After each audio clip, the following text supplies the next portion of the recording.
एक आरोप आपके ऊपर सीधे तौर पे यह भी लगाया गया कि आप भी फ़ोटोजीवी हैं। कहीं न कहीं सीवर की समस्या का यदि निदान कराते हैं तो आप फ़ोटो खींच लेते हैं।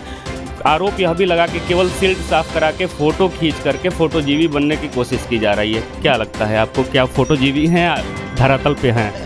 कि एक चापाकल था जो पूरी तरीके से मिट्टी रूपी पानी दे रहा था, और तीसरा समस्या जो हमने दिखाया था वो दिखाया था कि एक जगह मलबे और कूड़े का पूरा ढेर लगा हुआ था। वहाँ के स्थानीय लोगों का कहना था कि काम ज़रूर होते हैं, सफाई ज़रूर होती है, लेकिन जिस हिसाब से होना चाहिए उस हिसाब से नहीं होती है।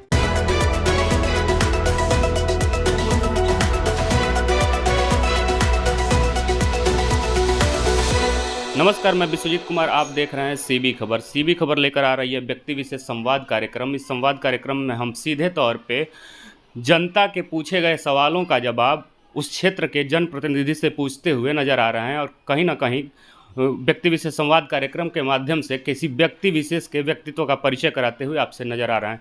इसी कड़ी में हम बात करने के लिए उपस्थित हैं, हमारे साथ जुड़े हैं पियरी कला वार्ड नंबर 83 के पार्षद प्रतिनिधि अवनीश यादव जी। बहुत बहुत स्वागत है सर सीबी खबर में आपका। नमस्कार, आपका बहुत बहुत धन्यवाद, आभार। सीधे तौर पे देखिए, मैं स्पष्ट कर देता हूं कि सवाल कुछ कड़े भी होंगे, सवाल कुछ नरम भी होंगे, क्योंकि लगातार सीबी खबर की टीम क्षेत्र में जा रही है और जनता की राय जो है ले रही है, और फीडबैक लेने के बाद आपसे सवाल करने आई है कि पिछले 5 वर्षों में आपने कितना काम किया है। तो हम आपके मुंह से जानना चाहेंगे सर कि पिछले 5 वर्षों में कितना विकास कार्य आपके क्षेत्र में देखने को मिला है।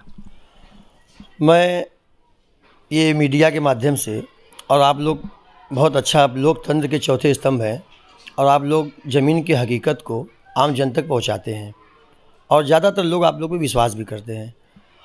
अब मैं अपने मुंह से अगर कहूँगा तो हर व्यक्ति अपना तारीफ़ करता है। आप लोग अगर कभी मौका मिलेगा तो मैं आपको आमंत्रित करूँगा कि आप हमारे वार्ड नंबर 60 पियरी कला, जो परिवर्तित होकर 83 पियरी कला हो गया है, कभी मेरे साथ सुबह शाम जब भी आपको मौका मिले घूमिए। जब से मैं पार्षद मेरी भाभी बनी और उनका कार्य मैं ही देखता हूँ, ऐसा कोई भी काम ना हो, ऐसा कोई भी काम कहने में तो आदमी लगता है कि आप भैया 100% नहीं कर पाएंगे। हाँ, सही बात है, 100 में 100 कोई नहीं कर पाता, 1% छूट जाता है। लेकिन जो भी काम मेरे नॉलेज में आए, चाहे वो सीवर से संबंधित हो, चाहे वो चैम्बर मरम्मत के संबंधित हो, चाहे वो पानी की समस्या हो, चाहे वो गलियों की समस्या हो, चाहे वो लाइट की समस्या हो, और सबसे बड़ी समस्या साफ़ सफाई की, जो प्रतिदिन आम जनमानस की समस्या होती है कि सफाई नहीं हुआ, कूड़ा नहीं उठा, ये हो गया, वो हो गया। तो आप पत्रकार हैं, आपका सम्मान है, आप कभी मौका मिलेगा तो समय निकाल कर ज़रूर आइएगा, और मैं आपको घुमाऊंगा। मेरे वार्ड नंबर 60 पियरी कला की ऐसी कोई भी गलियां नहीं हैं जहां मैं कोई एक काम न कराया हूं। इन द सेंस, पूरा काम का तो बात नहीं करूंगा, लेकिन एक भी गली ऐसी नहीं है जहां मैं एक काम न कराया हूं। आप जब आइएगा तो मैं आपको दिखाऊँगा, जनता से रूबरू भी कराऊँगा, और हकीकत से आपका परिचय भी कराऊँगा। चूँकि सीबी खबर की टीम 2 एपिसोड पियरी कला क्षेत्र में कर चुकी है, मिला जुला असर देखने को मिला, और एक आरोप आपके ऊपर सीधे तौर पे यह भी लगाया गया कि आप भी फ़ोटोजीवी हैं। कहीं ना कहीं सीवर की समस्या का यदि निदान कराते हैं तो आप फ़ोटो खींच लेते हैं। आरोप यह भी लगा कि केवल सिल्ट साफ़ करा के फ़ोटो खींच करके फ़ोटोजीवी बनने की कोशिश की जा रही है। क्या लगता है आपको, क्या फ़ोटोजीवी हैं या धरातल पे हैं? देखिए, कहने को आप कुछ भी कह सकते हैं, ये लोकतंत्र है, सबको अपनी बातों को रखने का अधिकार है, अपने स्वतंत्र उद्बोधन का सबको अधिकार है, आपको जो अच्छा लगे बोलिए। लेकिन फोटोजीवी, परजीवी, ये सब शब्द मुझे आता ही नहीं। एक पुरानी कहावत है कि जंगल में मोर नाचा किसने देखा।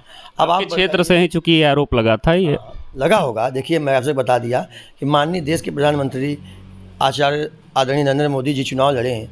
वो चुनाव में लोकसभा में वोट पाए 5 लाख, और समाजवादी पार्टी के प्रत्याशी पाए 2 लाख। तो जाहिर सी बात, 2 लाख व्यक्ति नरेंद्र मोदी जी को नापसंद करते हैं। मेरे वार्ड में भी कुछ लोग होंगे जो मुझे नापसंद करते होंगे। निश्चित थोड़ी कि 14 जनसंख्या 14 से मुझे वोट पहुँच जाएगा। बनारस सन 2017 के नगर निगम के चुनाव में आप जानकारी कर लीजिएगा कि बड़ी पियरी की जनता ने मुझे इतना ज़्यादा वोट चुनाव जिताया था कि समाजवादी पार्टी के 90 वार्ड में सबसे ज़्यादा वोट पाकर मैं चुनाव जीता था। सबसे ज़्यादा वोट 2995 वोट पाया था, और यहाँ के 5 बार के सिटिंग पार्षद को हराया था। किसी ऐसे नहीं कि मैं किसी को हरा दिया, 5 बार के सिटिंग पार्षद को। तो जनता ने मुझे अगर चुनाव जिताया तो मैंने खासियत देखी होगी, और खासियत देखी होगी तो मैं उस कसौटी पे कितना खरा उतरा वो आपको मैं दिखा दूंगा। और जल्दी चुनाव आने वाले हैं, अपने मुंह से तो कुछ नहीं कहूँगा, आप देखिएगा। ये बड़ी पीढ़ी की जनता मुझे इतना प्यार करती है, इतना सम्मान करती है, बड़े बुजुर्ग, बच्चे, माताएँ, बहनें। आप देखिएगा, मैं वादा करता हूँ कि उस बार से ज़्यादा वोट इस बार मैं पा के लाऊँगा। और आरोप लगाना, फ़ोटोजीवी करना कोई कर सकता है। जब मैं कोई काम करा रहा हूँ तो मैं फ़ोटो इसलिए खींचता हूँ कि कुछ लोग टीका टिप्पणी करने वाले मिलते हैं, तो बस मैं उनको दिखाता हूँ कि मेरे मोबाइल में ये फ़ोटो है महाशय, आप देखिए मैं ये काम कराया था। और आप पत्रकार, आप भी जान लीजिए, मैं कोई भगवान तो हूँ नहीं कि 100% काम कर दूंगा। अगर सर्वगुण संपन्न हो गया तो भगवान हो गया, कुछ कमियां मुझ में होंगी। तो मैं अपने क्षेत्र की जनता से हाथ जोड़ के आपके चैनल के माध्यम से निवेदन करता हूं, माफ़ी मांगता हूं। कुछ कमियां रह गई तो मुझे माफ़ करिएगा। और जिस प्रकार आपका प्यार मेरे ऊपर बना था, हमेशा बना रहे। मैं आपके साथ हमेशा कंधे से कंधा मिलाकर चलूँगा।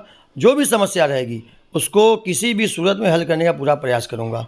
हमारे ही चैनल ने दिखाया था आपके क्षेत्र में, जैसे एक जगह सड़क की समस्या थी, वहाँ चूँकि बिछाया जा रहा था, सड़क निर्माण किया जा रहा था, लेकिन लोगों का आरोप था कि लंबे समय से पड़ा हुआ है। दूसरी चीज़ें देखने को मिली कि एक चापाकल था जो पूरी तरीके से मिट्टी रूपी पानी दे रहा था। और तीसरा समस्या जो हमने दिखाया था, वो दिखाया था कि एक जगह मलबे और कूड़े का पूरा ढेर लगा हुआ था। वहाँ के स्थानीय लोगों का कहना था कि काम ज़रूर होते हैं, सफाई ज़रूर होती है, लेकिन जिस हिसाब से होना चाहिए उस हिसाब से नहीं होती है। तो ये 3 कार्य जो हैं, क्या सफल हो गए, उनको सही कराया गया या नहीं कराया गया अभी तक?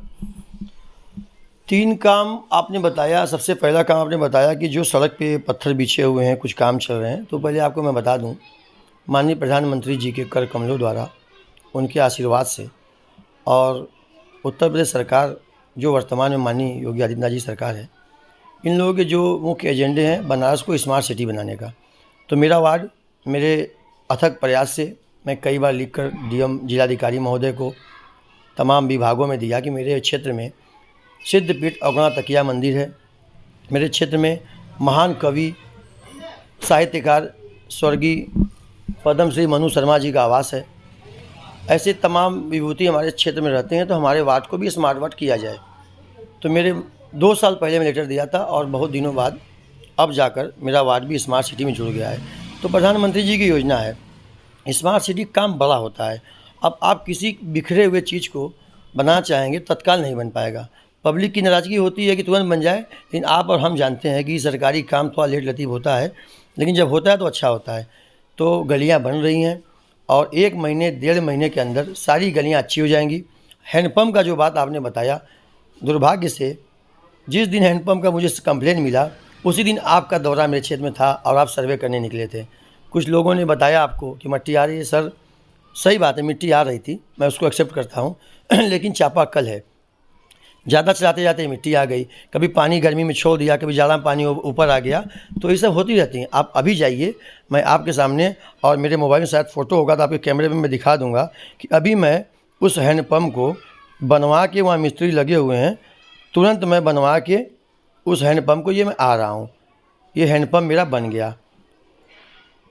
तीसरी समस्या जो आपने मुझे बताई कि कूड़े का अंबार लगा हुआ है, आप वहाँ जाइएगा, मदर कॉन्वेंट स्कूल है, मैं नाम लेके बता दे रहा हूँ, मदर कॉन्वेंट स्कूल है।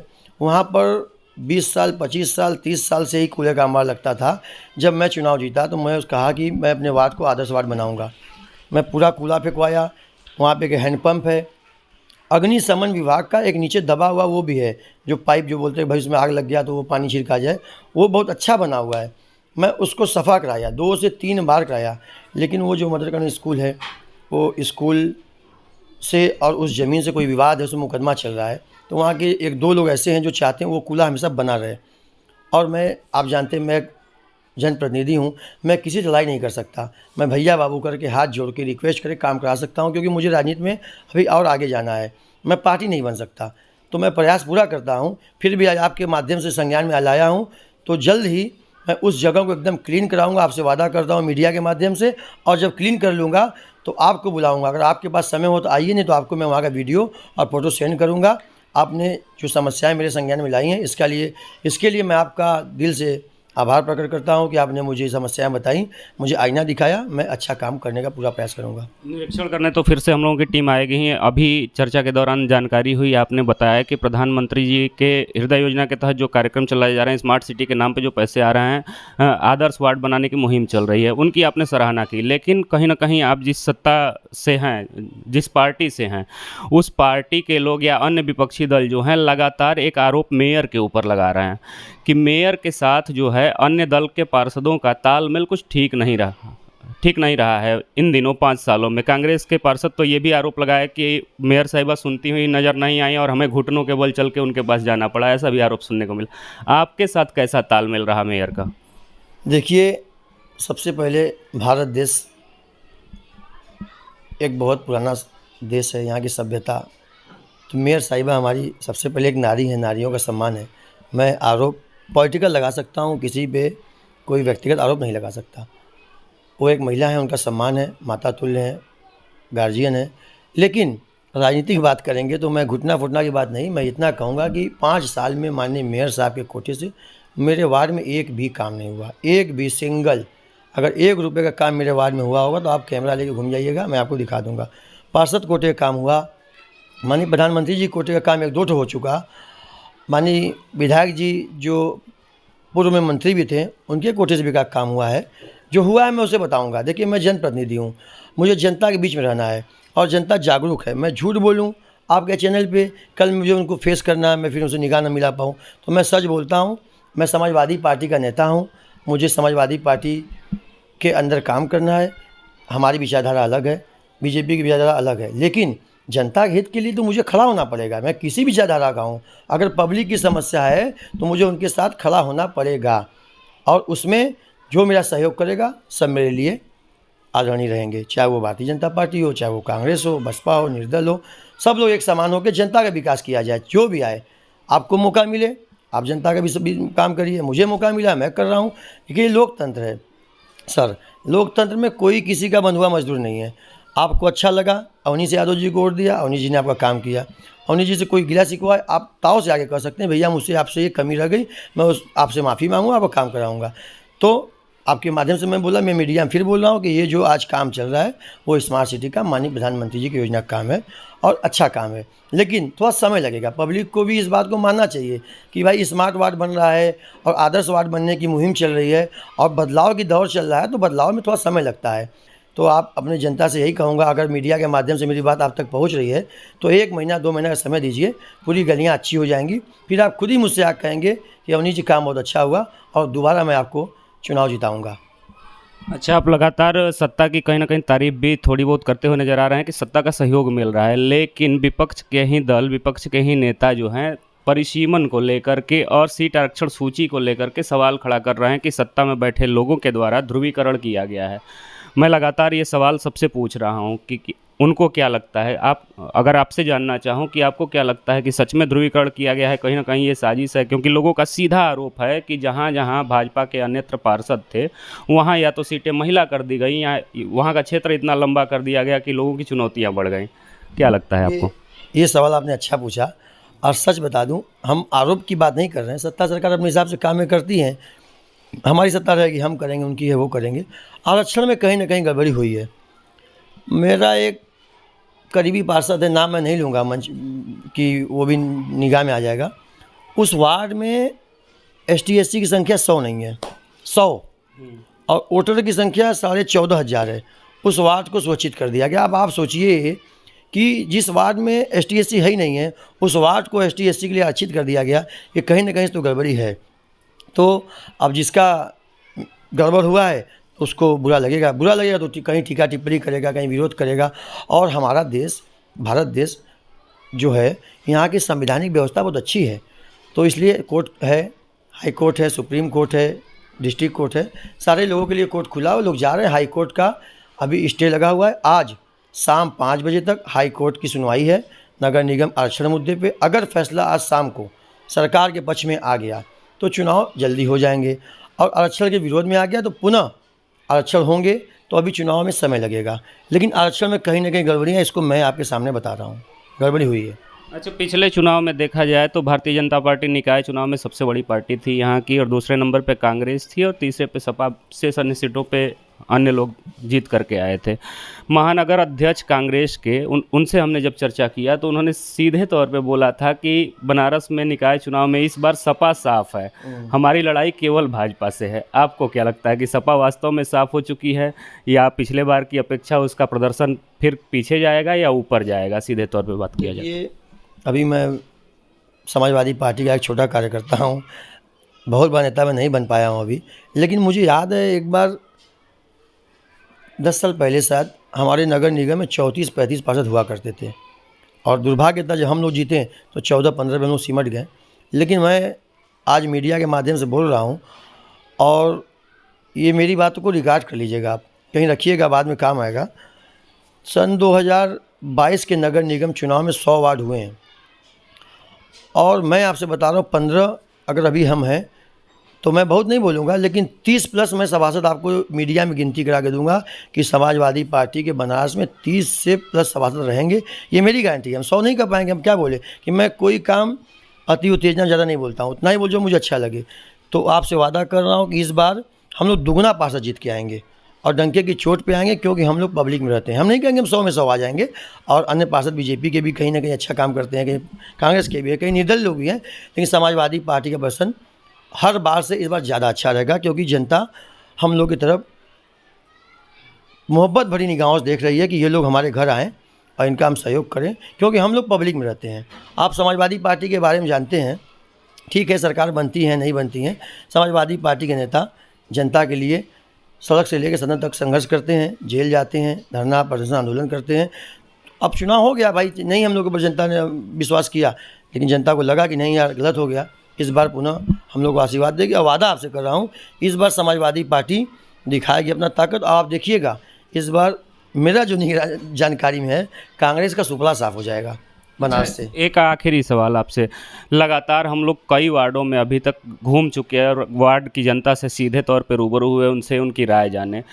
कई जगह से ये सवालें निकल कर के सामने आई, जैसे आपने अभी बताया कि प्रधानमंत्री जी के द्वारा बहुत अच्छा काम किया जा रहा है, सिटी को स्मार्ट सिटी बनाने की मुहिम चल रही है, लेकिन कई जनता का आरोप यह भी लगा कि यहाँ आज भी वाराणसी में धर्म और जाति के नाम पे भी विकास किए जाते हैं, मतलब धर्म देखा जाता है विकास करने के लिए। कुछ ऐसे भी मुद्दे सामने आए। क्या लगता है कि जाति और धर्म के नाम पे भी विकास किए जा रहे हैं यहाँ बनारस में, या कुछ अलग है? या आपके वार्ड की बात करें, आपके वार्ड में जाति धर्म पे भी काम कराए जाते हैं क्या? नहीं नहीं, ऐसा कोई बात नहीं। हमारे वार्ड में ये जो आरोप लगाता है ये गलत है, जाति धर्म के नाम पे। देखिए पॉलिटिकल पार्टियां होती हैं, वो चुनाव के समय हिंदू मुस्लिम मंदिर मस्जिद बैकवर्ड फॉरवर्ड करती हैं, वो सबका काम है, करते हैं। और विकास के नाम पे ऐसा होना भी नहीं चाहिए, क्योंकि अधिकारी जो होते हैं वो पब्लिक के लिए बनते हैं, चाहे वो जिलाधिकारी महोदय हों, चाहे नगर आयुक्त महोदय हों, चाहे हम आप हों। हम लोग आप लोग भले ही सभासद हैं, कुर्सी पर बैठे हैं, लेकिन हम लोग पब्लिक के एक सेवक हैं। जनता के लिए हम लोग काम करना पड़ेगा। और धर्म के नाम पे जाति के नाम पे अगर काम करेंगे तो आप एक कुछ समय तक चल पाएंगे।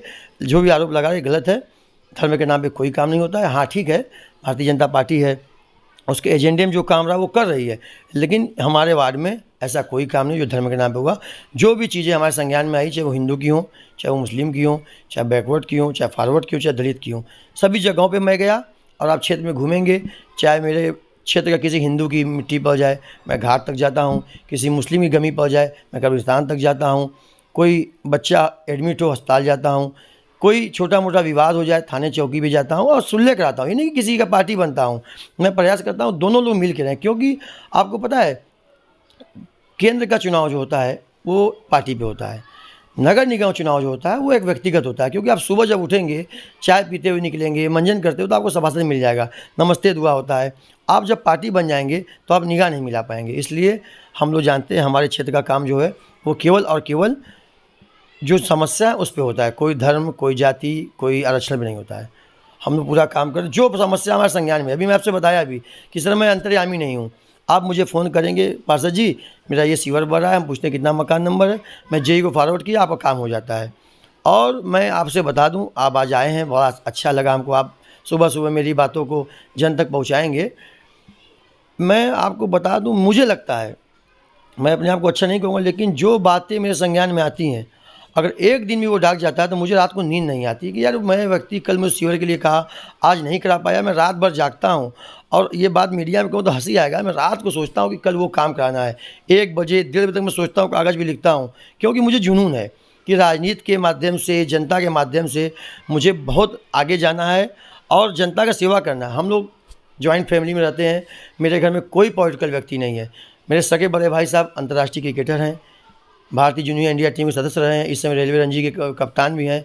इस बार मिजोरम टीम उनको खरीद चुकी है, वहाँ खेल रहे हैं, लेकिन कोई पॉलिटिकल नहीं था। मैं छात्र संघ की राजनीति से आया हूँ, छात्र संघ का चुनाव भी लड़ा हूँ। मुझे पता नहीं क्यों जनता में रहना पसंद है। मैं चाहता हूँ कि मैं पूरा समय जो परिवार का सेवा करने के बाद निकलूँ, वो पूरा समय मैं जनता में दूँ, जनहित में दूँ, जनता की सेवा में दूँ। और अगर जनता का प्यार ऐसे ही मिलता रहा तो मैं अभी बहुत कार्य करूँगा, आप भी देखेंगे और आप कहीं न कहीं महसूस करेंगे कि अवनीश जी और लोगों में अंतर है। बहुत बहुत धन्यवाद सर, आपने सीबी खबर को अपना कीमती समय दिया। ऐसे ही विभिन्न स्थानों पे सीबी खबर की टीम जाते रहेगी। जनमत की बात, जनता की बात तो आपको दिखाती ही रहेगी, साथ ही वहाँ के जनप्रतिनिधि से सीधे तौर पे कड़े सवालों से आप ही के सवाल को दोहराती रहेगी और उनकी राय सीधी आप तक पहुँचाती रहेगी। कैमरे के पीछे हमारे सहयोगी हिमांशु चौरसिया के साथ मैं विश्वजीत कुमार। जय हिंद, जय भारत।